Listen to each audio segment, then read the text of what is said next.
लोहा जितना पकता है उतना ही ताकत भरता है।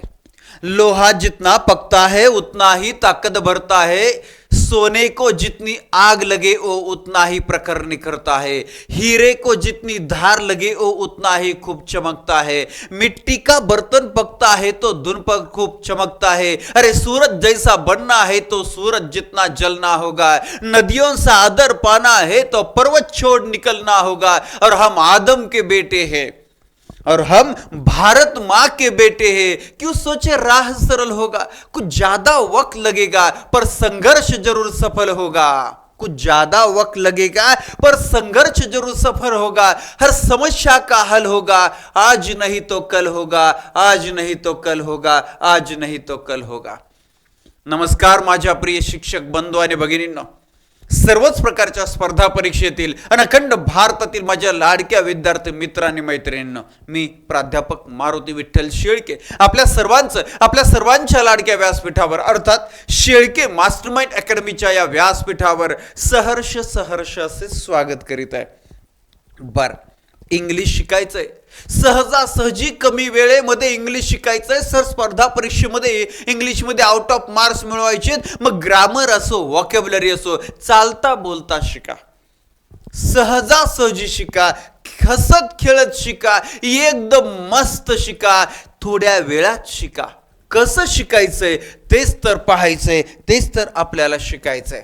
यासाठी इंग्लिश ग्रामर आणि व्हॉकॅब्युलरीच्या तयारीसाठी आपण तलाठी तयारीसाठी तलाठीच्या PYQची टेस्ट सिरीज सुरू केली। टीईटीच्या तयारीसाठी टीईटीच्या PYQच्या विश्लेषणाची व ऑनलाईन टेस्ट सोडवण्याची टेस्ट सिरीज सुरू केली। त्याचबरोबर MPSC ग्रुप बी आणि ग्रुप सी च्या PYQची सुद्धा टेस्ट सिरीज, म्हणजे प्रश्नोत्तर विश्लेषण चिरफाड, त्याच्यातून कन्सेप्ट क्लिअर होतात, त्याच्यातून प्रश्न कसे येतात हे कळतात, त्याच्यातून सराव होतो, आपला टॉपिक परफेक्ट होतो, हा विषय परफेक्ट होतो। आणि चला जायचं मग आपल्याला आजच्या प्रश्नोत्तरासाठी। आजच्या प्रश्न टीईटी पेपर 2 2016 ची प्रश्नपत्रिका आहे, त्याचा पहिला भाग आपण या ठिकाणी घेत आहोत। ग्रामर प्लस व्हॉकॅब्युलरी दोन्ही पण यामध्ये असणारे पहा, दोन्हींची तयारी आपल्याला करायची। मग टीईटी पेपर 1 हा जो कोर्स आपण सुरू केलेला आहे, ज्या कोर्समध्ये तुम्हाला बालमानसशास्त्र, अध्यापनशास्त्र असणारे, इंग्लिश असणारे, मराठी असणारे, हिंदी असणारे, परिसर अभ्यास असणारे, ज्या परिसर अभ्यासामध्ये इतिहास, भूगोल, नागरिकशास्त्र, अर्थशास्त्र, विज्ञान हे सर्व विषय, त्याचबरोबर गणित असणारे, बुद्धिमत्ता चाचणी असणारे, आणि या सर्व विषयांच्या मार्गदर्शनासाठी हे सर्व दिग्गज मंडळी आहे। रेकॉर्डेड कोर्स कंप्लीट आहे, दररोज लाईव्ह लेक्चर होतात, टॉपिक वाईज 300 ते 400 टेस्ट आहेत, 500-150 मार्कांच्या टोटल टेस्ट आहेत। आणि म्हणून एकदाच कोर्स जॉईन करायचा आणि टीईटी पास व्हायचं, एकदाच फॉर्म भरायचा आणि टीईटी पास व्हायचं, याची गॅरंटी। 2018 साला म्हणजे 2007 सालापासून आतापर्यंत 18 वर्ष टीईटी किंवा शिक्षक भरती प्रक्रियेमध्ये सर्व विषय शिकवण्याचा सर्वोत्तम निकालाचा आपला अनुभव आहे, ही अखंड परंपरा आहे। आणि त्याच्यामुळं बिनधास्त जॉईन करायचं। मग पेपर 2 चे सर्व विषय असतील, सामाजिक शास्त्र, पेपर 2 गणित विज्ञानाचे सर्व विषय असतील, किंवा ज्यांना बालमानसशास्त्र, अध्यापनशास्त्राचा स्वतंत्र कोर्स जॉईन करायचा असेल त्यांच्यासाठी हा कोर्स आहे। ज्यांना अशा प्रकारे बालमानसशास्त्राच्या PYQ टेस्टचा कोर्स जॉईन करायचा असेल त्यांच्यासाठी स्वतंत्र आहे। ज्यांना इंग्लिशच्या PYQचा स्वतंत्र कोर्स जॉईन करायचा असेल त्यांच्यासाठी आहे। ज्यांना टीईटी किंवा अभियोग्यता गणित बुद्धिमत्तेचा कोर्स स्वतंत्र जॉईन करायचा असेल त्यांच्यासाठी आहे। ज्यांना मराठी व्याकरण, त्याचबरोबर शब्द संपत्तीचा श्री गीते सरांचा कोर्स जॉईन करायचा असेल तो स्वतंत्र आहे आपल्या शेळके मास्टरमाइंड अकॅडमी ऍप्लिकेशन मध्ये। म्हणून प्ले स्टोअरला जायचं, ऍप डाउनलोड करून कोर्स जॉईन करायचा। पहिला प्रश्न तुमच्या समोर व्यवस्थित वाचा, कन्सेप्ट समजून घ्यायचे, नुसतं उत्तर नाही, कन्सेप्ट समजून घ्यायचे आपल्याला। पहिला प्रश्न, choose the correct preposition in the given sentence. प्रीपोजिशनवर प्रश्न, शब्दयोगी अव्ययांवर प्रश्न आहे।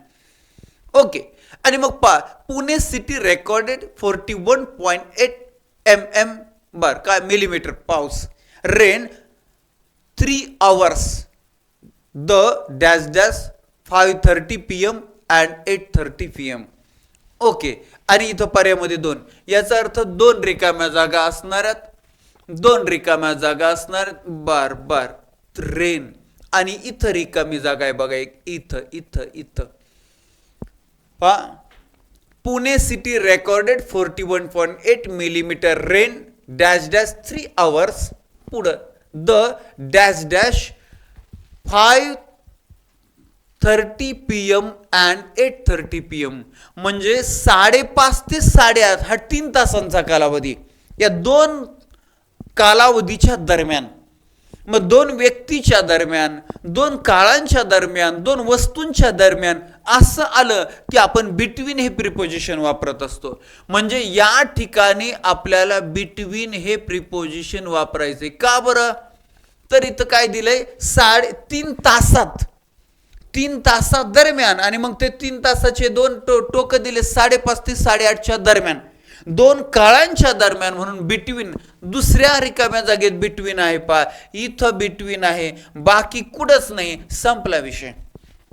किती सोपं उत्तर, ऑप्शन नंबर 2 आहे. आणि मग इथं काय येणार आहे, इथं इन येणार आहे. 3 तासात, 3 तासामध्ये, 3 तासाच्या आत, अशा रीतीने आतमध्ये, च्या दरम्यान, च्या मध्ये, या अर्थानं आपल्याला मग rain in 3 hours, in 3 hours. मग पुढं द बिटवीन 5:30 ते 8:30च्या दरम्यान, अशा रीतीने ऑप्शन नंबर 2 पर्याय क्रमांक 2 बरोबर. बिटवीन द असं पाहिजे. चला पुढचा प्रश्न बघा. Select the suitable articles in the given sentence. आता आला उपपदांवर, आर्टिकल्स ए अँड द वर प्रश्न. England is dash dash Iceland surrounded bye dash dash English channel. Okay, आता पहा, आइसलँड बेट, एकवचनी सामान्य नाम, ज्याच्या उच्चाराची सुरुवात स्वरानं होते बघा, स्वराने होते. आणि म्हणून एकवचनी नामाच्या सुरुवातीला आपण ए किंवा एन वापरत असतो. बरोबर, ए किंवा एन वापरत असतो. आणि त्याच्यामुळं आपल्याला इथं स्वरानं सुरुवात होती म्हटलं एन वापरायचं. व्यंजनाने सुरुवात होत असेल तर अ वापरायचं. इथं स्वरानं होते, एन वापरायचे. आपल्याला एन कुठं आहे, इथं एन आहे. हे गेलं, हे इथं आहे. बर, आता 2 पैकी 1. त्याच्यानंतर पुढे surrounded by dash dash English channel. समुद्राच्या नावापूर्वी, महासागराच्या नावापूर्वी, नदीच्या नावापूर्वी, पर्वताच्या नावापूर्वी, खाडीच्या नावापूर्वी, आखाताच्या नावापूर्वी द हे उपपद वापरतात. आणि म्हणून आपलं उत्तर आहे option number 3. England is an island surrounded by the English Channel. English खाडी. ओके, अशा रीतीने पर्याय क्रमांक 3. ऐक नाही सोपं पा. प्रत्येक ग्रामरचं असू द्या प्रश्न, नाही तर व्हॉकॅब्युलरीचा, सोपा किती असतोय फक्त समजून घ्यायचं. Find out the word which with the correct spelling. आता स्पेलिंगवर प्रश्न आलेला आहे. हा तर किती सोपा बघ, समजून घेऊ. असे काही शब्द, लेफ्टनंट वगैरे काही ठराविक शब्द सातत्यानं विचारले जातात. हा मिसलेनियस, विविधता, मिश्रण असा त्याचा अर्थ होतो. हा नेहमी परीक्षेला विचारला जातो बघा. आणि त्याच्यामुळे आपल्याला तो माहिती असायला पाहिजे. आता आपण चेक करूया. MISCELLANEOUS मिसलेनियस, हे बरोबर दिसतंय. चेक करूया. MISS, इथं डबल एस ची गरज नाही.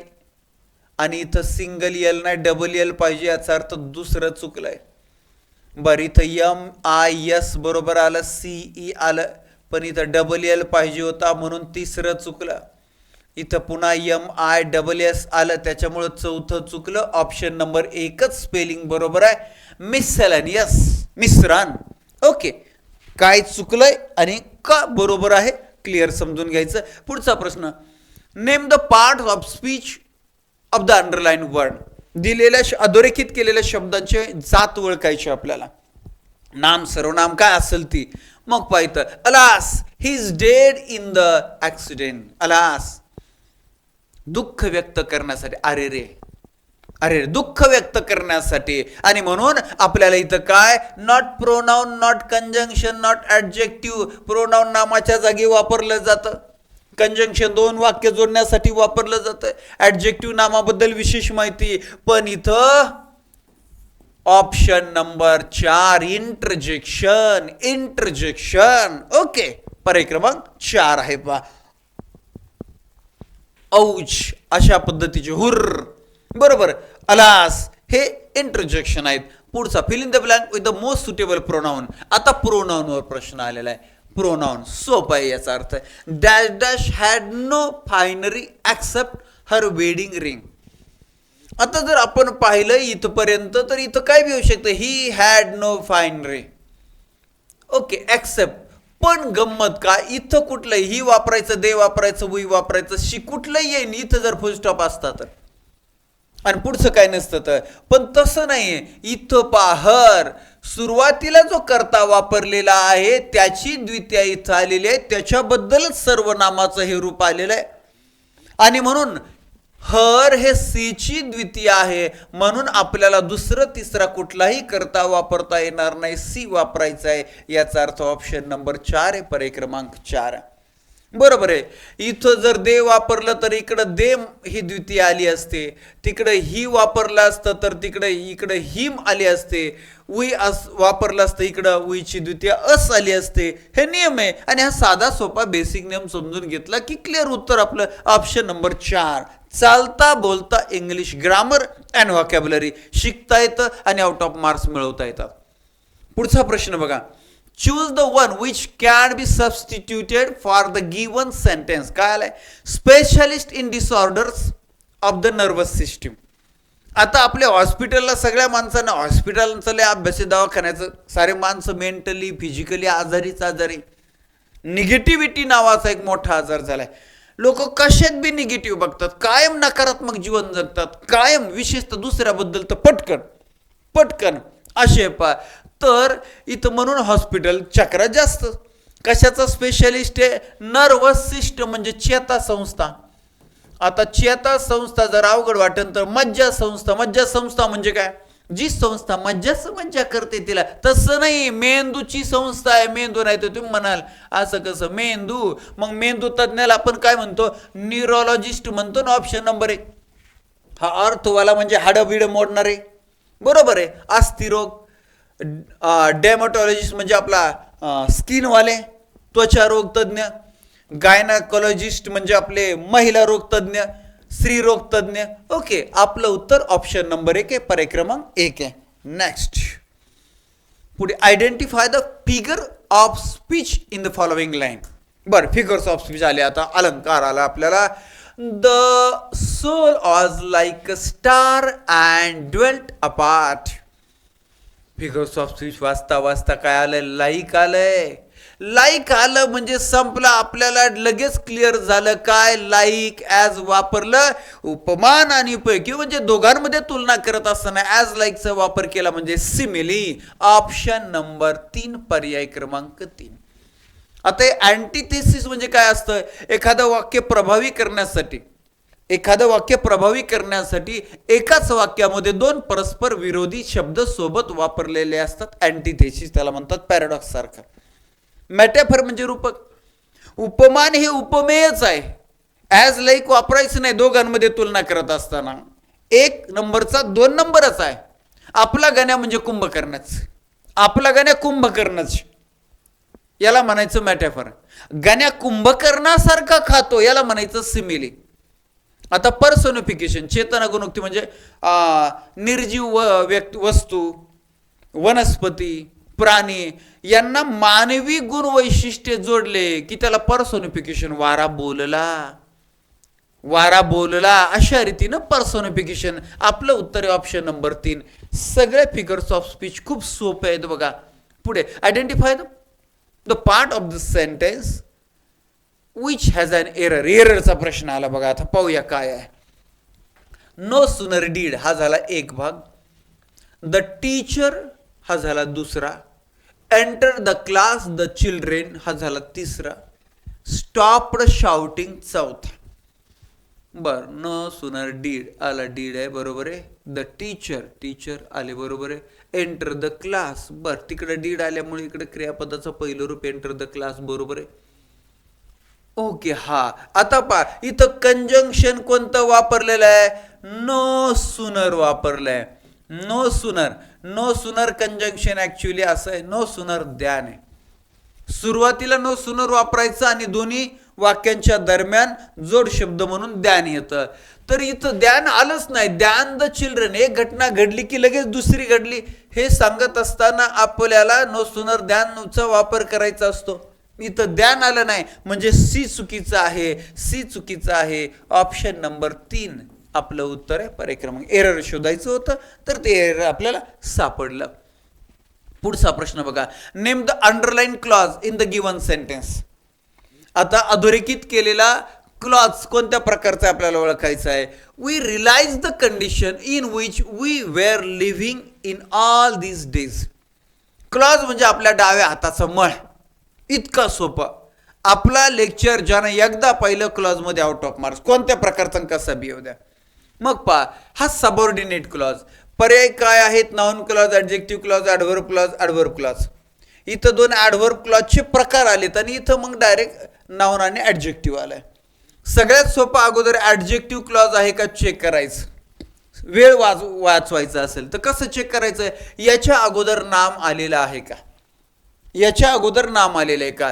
तर हा शब्द तर दिसतोय, तुम्हाला अर्थ नाही कळणार नका टेन्शन घेऊ, पण याच्या अगोदर द आलंय ना. तर पहा, अँड द उपपद आपण कुठं वापरतो. नामापूर्वीच वापरतो ना, नामापूर्वीच वापरतो. द कंडिशन, परिस्थिती नामच आहे. मग नामानंतर सबऑर्डिनेट क्लॉज आला. डोळे झाकून शेळकेसरच्या नावाने ॲडजेक्टिव्ह क्लॉज लिहून टाका. ऑप्शन नंबर 2 उत्तर बरोबर आहे.